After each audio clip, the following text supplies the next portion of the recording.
చాలా మంది trips plan చేసుకున్నారనో లేకపోతే మేము టెంపుల్ విజిట్కి వెళ్తున్నామనో ఆ టైంలో పీరియడ్స్ వచ్చేటప్పుడు టాబ్లెట్స్ తీసేసుకొని పిల్స్ వాడి పోస్ట్పోన్ చేసేస్తున్నారు వాళ్ళ సైకిల్ని.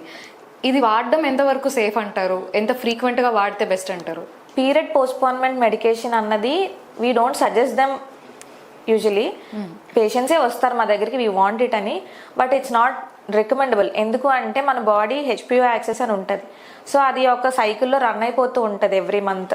ఈ సైకిల్ అంటే 30 days సైకిల్, 20 days, దానిపైన అది చేసుకుంటూ హార్మోన్స్ రిలీజ్ చేసుకుంటూ ఉంటుంది. మన ఈ పోస్ట్పోన్మెంట్ అప్పుడు ఏంటంటే బయట నుండి హార్మోన్స్ ఇస్తాం దాన్ని ఆపడానికి. సో అది కన్ఫ్యూజ్ అయిపోతుంది. ఇట్ విల్ గో ఇంటే state of shock. So postpone అయినప్పుడు దాని హార్మోన్స్ అది ఎలా చేయాలని కన్ఫ్యూజన్లో ఉంటుంది. దానివల్ల పోస్ట్ ట్రీట్మెంట్ 3 to 4 cycles ఇర్రెగ్యులర్గా వచ్చే అవకాశం ఉంటుంది. ఓకే, సో దాని తర్వాత కూడా ఇర్రెగ్యులారిటీ స్టార్ట్ అయ్యే ఛాన్సెస్ ఉన్నాయి. Again it will regain it's okay access and మళ్ళీ నార్మలైజ్ చేసుకుంటుంది. సో నార్మలైజ్ చేయడానికి దానికి కొంచెం టైం ఇవ్వాలి.